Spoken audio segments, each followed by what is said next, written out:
Hello అండి, అందరికీ good morning. మీరు చూస్తున్నారు జీకే లుక్స్ 2.0 ఛానల్. ప్రజెంట్ ఉన్న సిచ్యువేషన్లో మనకి వైరల్ అవుతున్న విషయాలు ఏంటి, అలాగే రెడ్ రెఫరెన్స్ సార్ యొక్క ఆ యూట్యూబ్ ఛానల్ ఆయన ఏం చెప్పాడు అనేది సింపుల్గా చెప్పడానికి ప్లాన్ చేద్దాం. వీడియోలోకి వెళ్ళే ముందు ఎప్పటిలాగే లైక్ చేయండి, ఇన్ఫర్మేటివ్ కనిపిస్తే తప్పకుండా షేర్ చేయండి. అలాగే మన ఛానల్ చూస్తూ కూడా ఇంకా సబ్స్క్రైబ్ చేసుకోకపోతే సబ్స్క్రైబ్ చేసుకొని సపోర్ట్ చేయండి. ముందుగా వచ్చేసి ఇక్కడ నేను ఓఈఎస్లో చెక్ చేశాను, ఎటువంటి కొత్త పాపప్ రాలేదండి.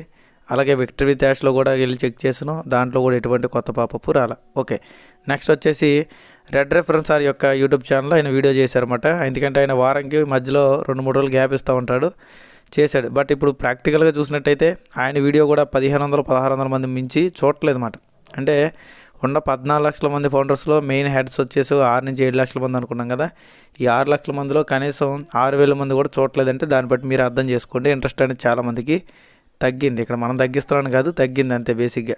ఓకే, ఇక్కడ ఆయన చెప్పిన ఇన్ఫర్మేషన్ అయినా మన ఆన్ ప్యాస్కు సంబంధించి కానీ విక్టరీ డాష్కి సంబంధించి కానీ ఉందా అంటే ఆ రెండింటికి కూడా సంబంధం లేని టాపిక్ అన్నమాట. ఆయన ఏం చెప్తున్నారంటే బిజినెస్లో పాజిటివ్గా ఉండాలి, పాజిటివ్గా ఉంటేనే మన బిజినెస్ గ్రో అవుతుంది, పాజిటివ్గా ఉంటేనే మనం ముందుకు వెళ్తామని చెప్తున్నారు. ఇది అందరికీ తెలిసిన విషయం, ఏం కొత్త విషయాలు ఏం కావు. ఈ పాజిటివ్ అని చెప్పి అప్పటి నుంచి దాదాపు మనకి ఎన్నో సంవత్సరాలు బట్టి ఇదే చెప్తున్నారు. పాజిటివ్గా మనం ఉంటే సరిపోదు, చేసే వర్క్ కూడా పాజిటివ్గా అనిపిస్తే ఆటోమేటిక్గా ముందుకు వెళ్తుంది, ఏ వర్క్ అయినా అంతే కదండి. బేసిక్గా ఏంటంటే కంపెనీకి సంబంధం లేని టాపిక్ మాత్రం ఆయన ఎక్కువ చెప్తూ ఉంటాడు కాబట్టి ఆయన ఒకటే వీడియోలు చేస్తున్నాడు. క్రిస్ జాన్సన్ వీళ్ళందరూ కంపెనీకి సంబంధం ఉన్న టాపిక్లు ఎక్కువ శాతం చేయడానికి ప్లాన్ చేస్తారు కాబట్టి వాళ్ళు చేయట్లా. ఓకే, ఇది క్లియర్. అలాగే ప్రజెంట్ సర్క్యులేట్ అవుతున్న ఒక మెసేజ్ అంటే ఫేస్బుక్ మెసేజ్ ఒకటి వచ్చిందండి. మిస్టర్ యాష్ గారు చెప్పారు, ఓ కనెక్ట్లో అమ్మకాల ద్వారా అంటే ఓ కనెక్ట్ కమిషన్లు అనేది ఏవైతే ఉన్నాయో ఆ కమిషన్లు ఎవరికైతే రావాల్సి ఉంటుందో ఆ రావాల్సి ఉన్న ప్రతి ఒక్కరికి కూడా తప్పకుండా ఇస్తామన్నట్టుగా. ఇదైతే రియల్ న్యూసే, కానీ రీసెంట్గా చెప్పింది కాదు. ఓకే, ఇదంతా కూడా ఆయన చెప్పాడు. బట్ ఎప్పుడు చెప్పారంటే 2025 ఫిబ్రవరి మార్చి ఆ రేంజ్లో ఆయన చెప్పాడు. ఎప్పుడు మనకి పోలింగులు సర్వేలు గెలువేలు ఏం పెట్టకముందు మాత్రమే యాష్ గారు చెప్పారన్నమాట. ఏంటి, మీ డబ్బులు ఏవైతే ఉన్నాయో మీకు రావాల్సిన కమిషన్లు ఏవైతే ఉన్నాయో నేను ఇస్తాను అని చెప్పాడన్నమాట ఆయన. అంతే తప్ప బేసిక్గా పలానా టైం కల్లా ఇస్తాను, పలానా దగ్గర నుంచి తెచ్చిస్తానన్న టైప్లో అయితే ఏమీ కూడా అఫీషియల్ ఇన్ఫర్మేషన్ దాని తర్వాత నుంచి రాలా. దాని తర్వాత నుంచి మనకి ఏమొచ్చిందంటే గతంలో మనకి అంటే 2024 నుంచి 2025 ఎండింగ్ వరకు కూడా మనకు ఒక అబద్ధాన్ని ఎక్కువ చెప్పారు. అంటే మీరు తప్పుగా అనుకోవద్దు, బట్ రియల్గా అయితే అదే, అంటే నిజం చెప్పకుండా దాచారన్నమాట. అది ఆయన ఒప్పుకున్నాడు కదా. రీసెంట్ ONews.20లో మీరు చూసుకోవచ్చు, ONews.20లో ఆయన దాచాడు. బట్ ఇప్పటికి చెప్పారన్నమాట.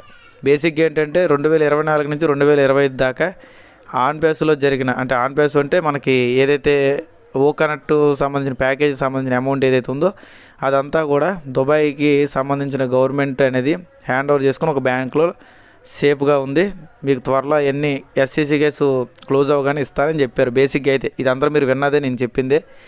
కానీ ఇప్పుడు రీసెంట్గా ఏం చెప్తున్నారంటే SEC కేసు అయిపోయి మనకు 4-5 నెలలు అయిపోయింది. 4-5 నెలలు అంటే దాదాపు 5-6 నెలలు అయిపోయింది. కానీ మనకి ఏదైతే ఇస్తానన్నారో ఆ డబ్బుల్లో ₹1 కూడా ఇవ్వలేదు. మళ్ళీ ఏమంటున్నారంటే ఈ డబ్బులు దుబాయ్ గవర్నమెంట్కి సంబంధించిన బ్యాంకులో లేవు, ఇది మహమ్మద్ కమాల్ తీసుకుపోయాడని చెప్తున్నారు అనమాట. ఓకే, ఈ న్యూస్ అంతా మనకు ముందుగానే చెప్తే మనకి కంపెనీ మీద నెగిటివ్ ఇంపాక్ట్ పడుతుందని చెప్పి ఆయన ముందు నుంచి ఆ న్యూస్ చెప్పకుండా ఇప్పుడు ఇలాంటి పొజిషన్లో వచ్చి చెప్పడం అనేది బేసిక్గా ఇది కూడా కరెక్ట్ కాదు. కానీ ఏంటంటే మరి ఇంకెంతకాలం మనమే నాగుతాం, నిజం ఎప్పటికైనా నిజం రావాల్సిందే. మరి నిజంగా ఆయన తీసుకుపోయాడా అని చెప్పి కొంతమంది కామెంట్స్లో ఏమడుగుతున్నారంటే SEC కేసు కూడా వీళ్ళే కావాలని వేసుకుని ఉంటారు, డబ్బులు స్కామ్ చేయడం. కానీ కొంతమంది, అంటే నేను అనట్లేదండి, మళ్ళీ నన్ను అంటారేమో, కొంతమంది కామెంట్స్లో అడుగుతున్నాయి, నేను చెప్తున్నా. కొంతమంది ఏమో మహమ్మద్ కమాల్కి కూడా వీళ్ళే కావాలని వాళ్ళు బ్యాంకులు వేపించి మహమ్మద్ కమాల్ని తప్పించారని కొంతమంది కామెంట్స్ పెడతా ఉన్నారు. ఎందుకంటే ఎవరి ఉద్దేశం వాళ్ళది తప్పేం లేదండి ఇక్కడ. ఓకే, ఎవరి ఉద్దేశం వాళ్ళది తప్పేం లేదు. ఎందుకంటే ఈజిప్ట్ పారిపోయాడంటే ఈజిప్ట్ ఏమైనా మనకి ఏమంటారు దాన్ని, వేరే ప్రపంచం ఏం కాదు కదా. ఈజిప్ట్ వెళ్ళాలన్నా ఈజీగా వెళ్ళగలరు వాళ్ళు. ఒక టికెట్ వేసుకుంటే ఈజిప్ట్ వెళ్ళిపోవచ్చు. ఒక మనిషి ఫోటో చూపించి ఆ మనిషిని కనుక్కోమంటే అక్కడ ఉన్న గవర్నమెంట్ సపోర్ట్ తీసుకుంటే మనిషి దొరుకుతాడు కదా. మరి ఎందుకు వీళ్ళంతా చేస్తున్నారు నాకు అర్థం కావట్లేదు. బేసిక్గా దిలాన్ గారు వచ్చి ముందు హింట్ ఇచ్చాడు మహమ్మద్ కమాల్ తీసుకుపోయాడని, దాన్ని ఒక 4 రోజుల తర్వాత యాష్ గారు వచ్చి కన్ఫర్మ్ చేశారు. అంతకు మించి కొత్త అప్డేట్స్ అయితే మన కమిషన్లు మనకి రిటర్న్ ఇస్తారా లేదా మనం కట్టిన అమౌంట్లు మనకు తిరిగి ఇస్తారా, వీటిపైన అయితే పూర్తి క్లారిటీ అయితే ఏ ఒక్కరు కూడా ఇవ్వలేకపోతున్నారు. ఓకే, నెక్స్ట్ వచ్చేసి అసలు డబ్బులు ఎప్పుడు వస్తాయంటే దానికి సంబంధించిన ఇన్ఫర్మేషన్ అస్సలు లేదు. ఓకేనండి. ఇప్పుడు ఇలాంటి పెద్ద పెద్ద ప్రశ్నలన్నీ వదిలేసి కొంతమంది లక్షల డాలర్లు పడుతున్నాయి, కోట్ల డాలర్లు పడుతున్నాయి, వేలట్ల వర్షం కురుస్తుందని కొంతమంది కొంత రకాలుగా హైప్ క్రియేట్ చేస్తున్నారు. మరి కొంతమంది ఓఎస్ మీద కన్నేసి ఉంచండి, పడుకోవడం మానేసి ఓఎస్ చూడండి, రోజుకి ఎన్నిసార్లు కుదిరితే అన్నిసార్లు ఓఎస్ మీద ఎందుకు పడ్డారో నాకు అర్థం కావట్లేదండి బేసిక్గా. అంటే అసలు మనం మొదటి నుంచి ఏం చెప్తున్నాం, ప్రజెంట్ ఉన్న అప్డేట్స్ కానీ ఇన్ఫర్మేషన్ కానీ మనకు రావాల్సింది కావాల్సింది ఎందులో అంటే విక్టరీ డాష్లో. అసలు మనకి ఆన్ పేస్ ఆగిందనే కదా విక్టరీ డాష్ స్టార్ట్ చేసింది. ఆన్ పేస్ రన్నింగ్లో ఉంటే విక్టరీ డాష్తో మనకు సంబంధం ఏముందో చెప్పండి మీరే. మీకు మీరే క్వశ్చన్ వేసుకోండి. ఇప్పుడు ఆన్ పేస్ రన్నింగ్లో ఉంటే విక్టరీ డాష్ తేవాల్సిన అవసరం ఉంది, అందులో కేవైసీలు చేసుకోవాల్సిన అవసరం ఉంది, అందులో ట్రైనింగ్ కోసం వెయిట్ చేయాల్సిన అవసరం ఉంది. ఓకే, ఇది అర్థం చేసుకుంటే మీకే క్లారిటీ వస్తుంది అన్నమాట. కాబట్టి మెయిన్ ట్రాక్ని వదిలేసి సైడ్ ట్రాక్కి ఎందుకు వెళ్తున్నారు మన వాళ్ళు నాకు అర్థం కావట్లే. ఒకవేళ ఎవరైనా సైడ్ ట్రాక్కి తీసుకెళ్ళినా వాళ్ళ మాటలు నమ్మాల్సిన అవసరం ఏముంది? ఇప్పుడు ఏఎల్సీ మెంబర్ అసలు ఆన్ పేస్ గురించి అప్డేట్స్ చెప్తున్నారు చెప్పండి, ఒక్కరైనా చెప్తున్నారా? రీసెంట్గా చెప్పిన దిలాన్ గారు కూడా ఆన్ పేస్కు సంబంధించి అసలు ఎటువంటి ఇన్ఫర్మేషన్ లేదు, ఆన్ పేస్ పక్కన పెట్టారు కాబట్టే విక్టరీ డాష్ని తెచ్చారని నన్ను 1-2 సార్లు నొక్కి ఒక్కాయలు చెప్తున్నారు అనమాట. కాబట్టి ఆన్ పేస్కు సంబంధించిన అప్డేట్స్ అంటే మనకి అసలు ఫ్రాడ్ ఎలా జరిగింది, ఎవరు డబ్బులు ఎత్తుకుపోయారు, ఎలా ఎత్తుకుపోయారు, ఎంత లాస్ అయ్యి ఇది మాత్రం చెప్తారు.